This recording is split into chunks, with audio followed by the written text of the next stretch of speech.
Alright, part 2. Yeah, put a little bit of outfit on.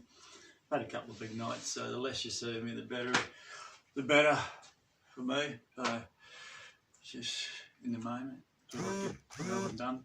Won't have any blaring beats this time. This is the second go at this one, so first one was great, but anyway, second one, I'm talking about this edit. Right, so we've followed my mother, James. My parents are separated. We've gone to this place called Brisbane. Never been to Brisbane. Didn't know anyone in Brisbane. And our biggest fear was there was going to be no hip hop up there. And there will be surfers, skegs we call them. There'll be skegs, oh no. So we got our boards, we skipped down to the beach. There's no waves in Brisbane. A couple of idiots, tourists. Anyway, there was hip hop. And this, where a lot of things started coming to, this is where it starts getting wild and wacky. Okay, so, in Brisbane, didn't know no one, single mother, bringing up his couple of twins. Started meeting a couple of locals. Now, first night, this is a bit of an interesting tale. I'm going to jump a little bit around here, so please bear with me. This is first night out. I've gone out into Brisbane City. Yeah, hey, very nice. Woo! And Canberra had no big lights. Canberra, big city lights, skipping around town. And we met this guy called Tattoo. We went to a shop called Rocking Horse Records. These are all relevant to old heads that know who I'm talking about. We met this graffiti guy called Tattoo who writes neon. Mark written, big on these ones. But anyway, he had black pants on, Tattoo written down, and this was something that a lot of writers did. This is before you could get all your fancy jackets and your prints done and all this sort of thing. Iron-on transferred writing. Writers had that, so they could Tattoos, you boys writers. Okay, kids from Canberra, yeah mate, woo! And he was going through it, and you always knew a writer because they're going through the rap records and the import shops, you know what I mean? Graffiti writers like rap music, so it made sense. And so he took us home. But while I've got him, this guy was a character.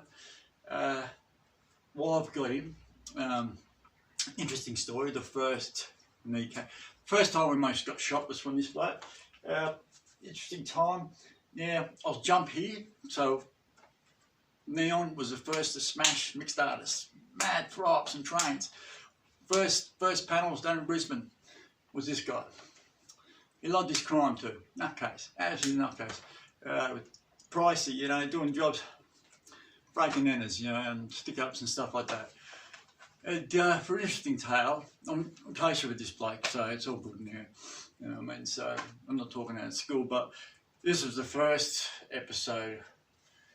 Yeah, but this is back then. Like we were doing hot, so he's come over the house. This is our first time we almost got shot. The car was running out the front, and he wrote neon, and we put him on to stealing the photos that were sent to us from Europe, from a neon in Germany. And the car was running, and he's come in. He escaped the joint out. He's gone to the back door and stuff. He said, "What are you saying that I stole the photos?" We said, "Well, yeah, mate, you did, mate." Yeah. And he's at the back door, and people get kneecap and stuff like this. Didn't occur to us. He had a gun and he was going to shoot us in the kneecaps. Graffiti photos. Graffiti photos were real serious stuff. We got broken into a couple of times. The photos were taken. It's not like nowadays. People just, if you had something that was so underground and so sought after, and it was such a tight network, you know what I mean? Like, writers demanded respect, and graffiti photos were like gold. You had graffiti, you had international graffiti or mad panels and this and that. Mate, you were holding on the power there, you know, like, because people got houses broken into, people got robbed and stuff for these things. Anyway, so back to, and we're Keisha. We did a lot of years in prison, and he's now a psychiatrist up north. So we're talking about Australia's most wanted. Your wildcat.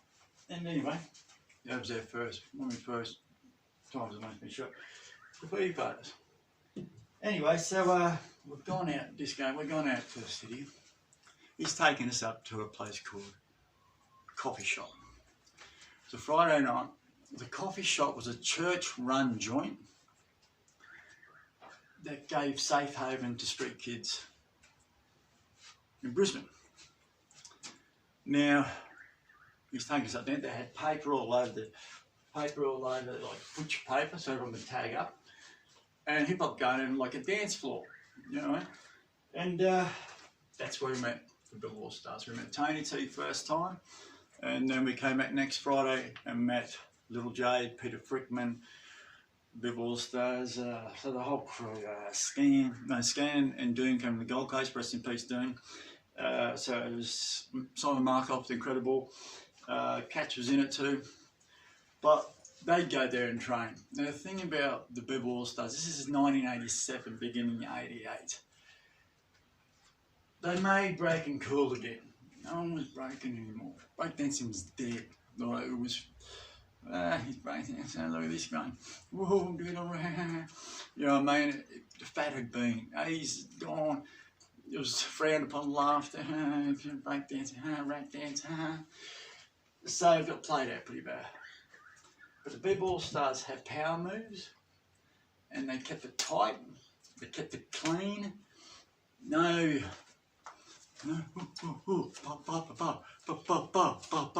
Wheat-Bix commercial, which we were doing, so the kids would count. It was all just basic, clean, power, no, in just simple terms, clean, straight legs, pointed like gymnasts, and big head spins. Now here's something for all the B-boys.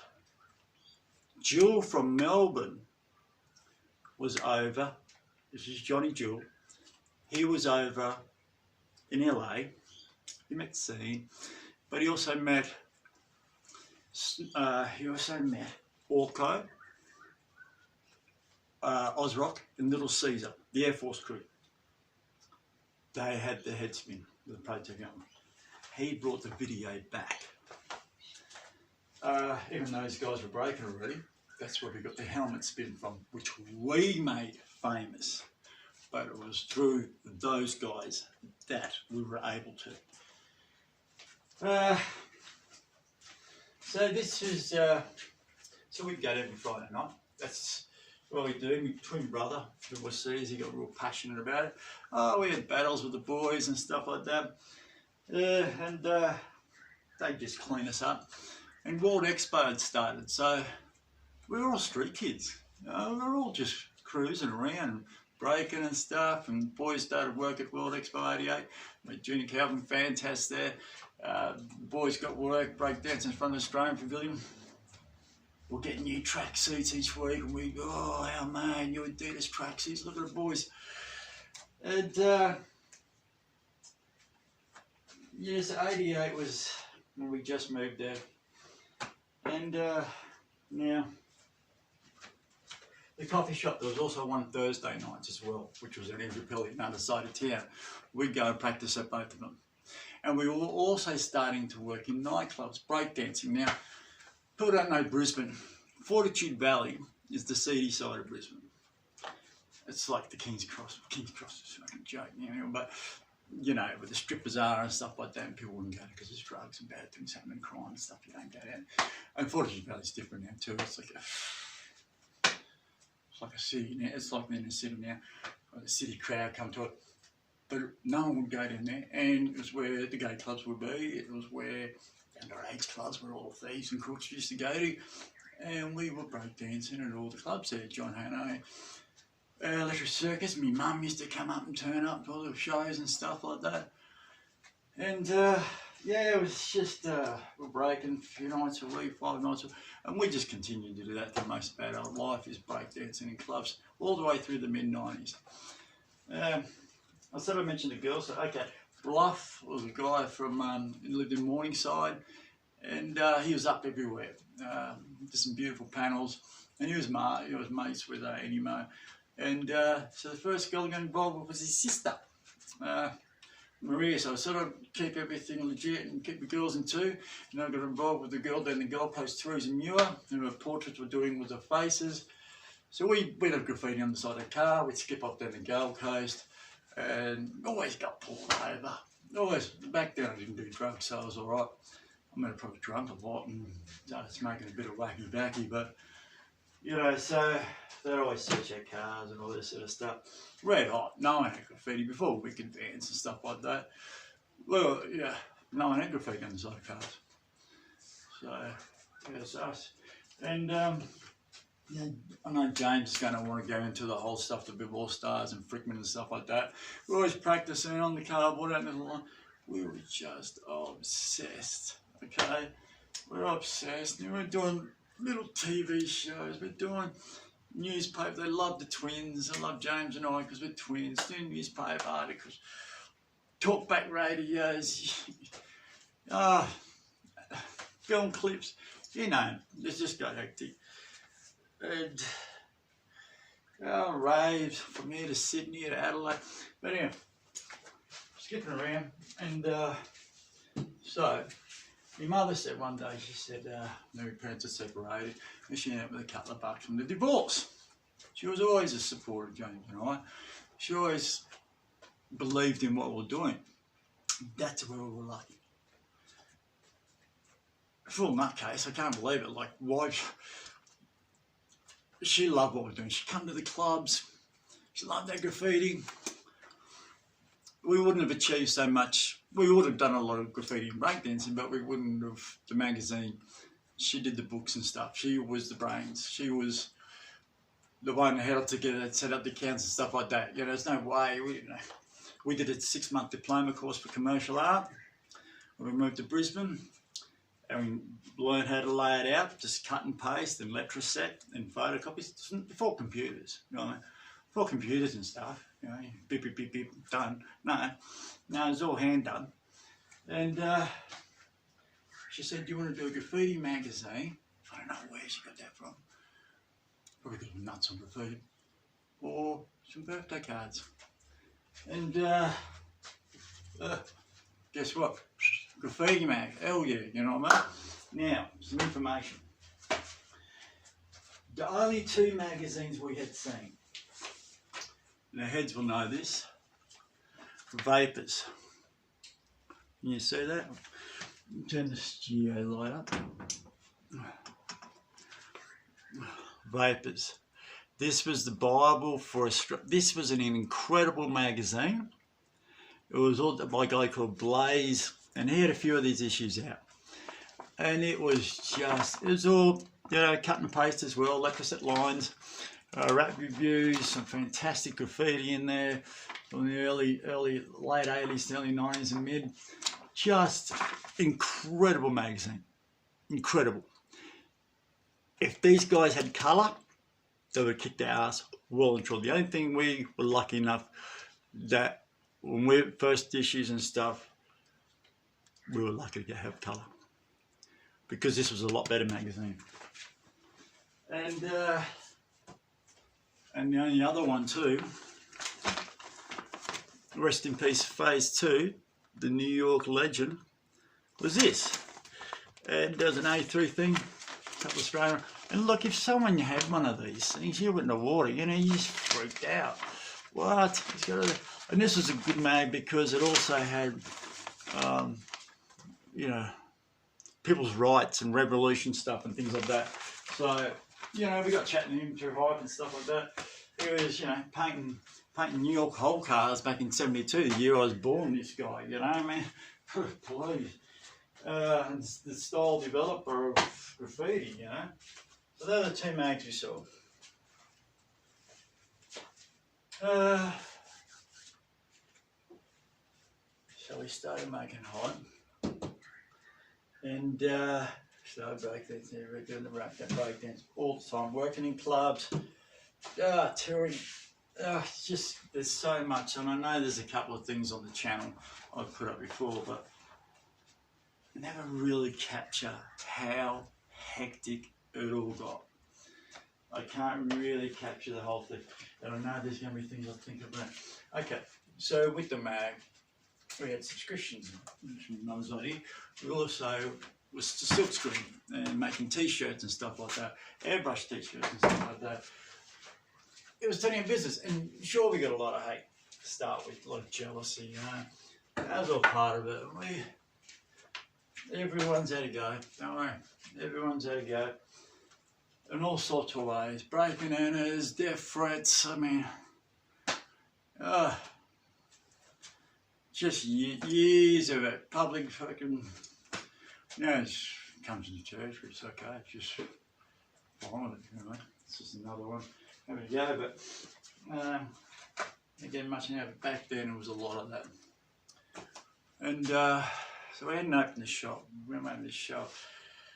It's just fucking clubs, and you got to remember too, working in clubs, there's a lot of, you know, a lot of drugs in the clubs that we used to work in, and they were good drugs, by the way. Just make a point of that. Ecstasy, good ecstasy, not the rubbish you get nowadays. Kelly Whites, qualities, double Dutch barrels, good speed, good coke, fucking, you know, good drugs, like quality stuff, because it's underground. It only got rubbish when it got mainstream and popular. Now the kids got it, like his man, just got rubbish.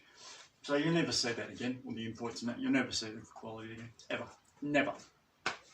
But so we were always around with it, and although I breakdanced for years, we were pretty fit.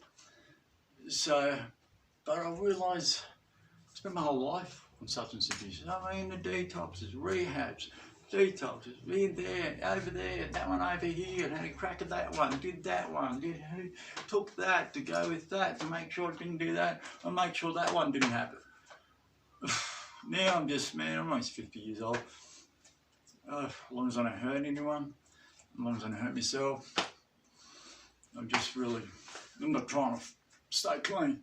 I spent years trying to stay clean, and I realised the most stuff I ever did, I was always on something. Most, to the best artwork I ever did. Break boundaries. It's the most trains I ever did. Breakdance, I was always on something, in clubs and stuff, taking trips, spinning around on our heads and taking these.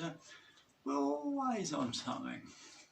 So I'm at peace with it now. So, but kids don't take drugs, and I'm sure that for James and I, there would have been some sort of diagnosis, you know what I mean? And they would have given us something. Back in those days, they didn't have any, well, they had doctors, obviously, but now you get a fucking diagnosis of fucking scratching your head the wrong way, and they'll give you pills, you know? But the worst was when the guy started dying. So that was the worst part. So where am I? So we're doing the magazine. We'll come to all that. We're doing the magazine, rock on, painting trains. Oh yeah, first panels, ACR boys, Spike. We did panels with the boys there. We go every Sunday now. We go to Petrie, and it's 91. And oh man, the buzz painting trains, nothing like it. Nothing like it. And to see it come up the next day, and you see your mistakes, and everyone's going to work, and you see your panels pull up. It's the best rush in the world. Just rock on, little man, in the art movement, you know. Well, it's a lot harder nowadays, but we got our chases, suspended sentences. I ended up getting, one day I get all my court papers and all my criminal history one day, and I'll fucking get it all financed. I can't believe it. You know, it's obviously something I've been doing a lot of it, and a lot of graffiti. I've realised it just occurred to me, I've done a lot, like a lot. Over the brace, like, just what I want to do all this, because I'm almost 50, and you know, someone's saying they're going to do a document. They're going to do a document. So said, okay, fine, that's cool. This one's going to do that. I just sort of bugger it, because I'm just going to do it. So that's what I'm doing. And best ability. So there are the magazines. These other ones you know, because we had the full colour mag, people would trade with us and they'd send us mags from all over the world. Other graffiti mags would start to happen, you know. Got all the first ones from, that's one from New York, the vapors I just showed you. Look at the boys from Sub. Bomber, the first ones, these are black and white. Holland, full effect Adelaide. Bomb, it's American. Distribution. First photocopy ones from Brisbane. Colour ones started coming out later. That's from Stockholm. They're still going, quite big underground productions. First ones. There you go. A few of these American ones. We used to trade with them. School, another one from Holland. This is all before the internet, you know what I mean? So this is how the writers, will keep incognito and know what's going on in Italy. And so we would trade, and we had mates that would help us with distribution of the thousands of fantastic mags I've lost. The stuff I've lost, forget it. Incredible tracksuits, incredible clothing, incredible magazines, incredible paraphernalia. But I'm still alive, so that's why I'm keeping on, so there's nothing wrong with that. Okay, so when Brisbane Billboard starts doing this, I might leave it there because I'll get onto the shop next from there. And 6 months, look, lost count of times I've been raided at my houses, lost count of being raided at the shops, lost count of even when I move I get raided because narcotics and graffiti are at the same task force. And here's James and I running an international graffiti magazine, hello, and plus working at clubs and stuff like that and hanging out with drug dealers and doing runs and stuff like that, you know what I mean? So, hello, who are you going to go? Hello. So, if it was a drug,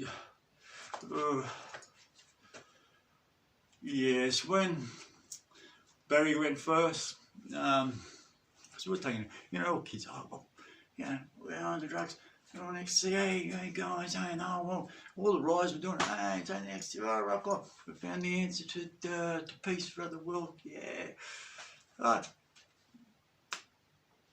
Barry went THC. Oh, that's fucking, how'd that happen? I took too much drugs. No, it wasn't going to happen. That wasn't meant to happen. No, we didn't read the brochure. We didn't read the fine print, did we? Anyway. Oh, well, fuck. You know what I mean? Fuck. Well, okay. So, boom. Excuse me. This one that knocked me the first because he was hitting old, driving fancy cars. Look, I've lost count of car crashes, but I've never heard anyone killed in one. But excuse me first, brother, here you get that scene. Okay, we're taking. Yeah, we took it. This is all days of rehypnol, sheets of rehypnol, and just consumption. I mean, just. These are drugs, and I was working in clubs, drinking all the time. I was working, always around us. That's how it was then. And the raves start. I talked about the hip hop culture blowing up. The rave revolution was hectic too. I know a lot of riders are going, nah. The hardcore ones would be like, nah. But I did it. Worked in clubs, break dancing, the drag queens and stuff like that. The rave phenomenon come through. With that, ecstasy, trips, all that sort of stuff, hallucinogenics, rock on, big raves, thousands of people, dancing with the girls on the mad ease and talking shit all night with fucking nitwits you don't know. But yeah, it's all cool, we're all clicky and everyone knows everyone, and we're our shirts off, we're all bathed up near the dance floor, we're rocking on, and we'd be breakdancing in the clubs, so we became like celebrities. We always, and then, the drugs was, there's so much that happened, you know what I mean? And I could never really express the ride that was starting to flourish. And because, so celebrities, not by the way, just sounds egotistical, but we knew a lot of people. Right, International Graffiti magazine.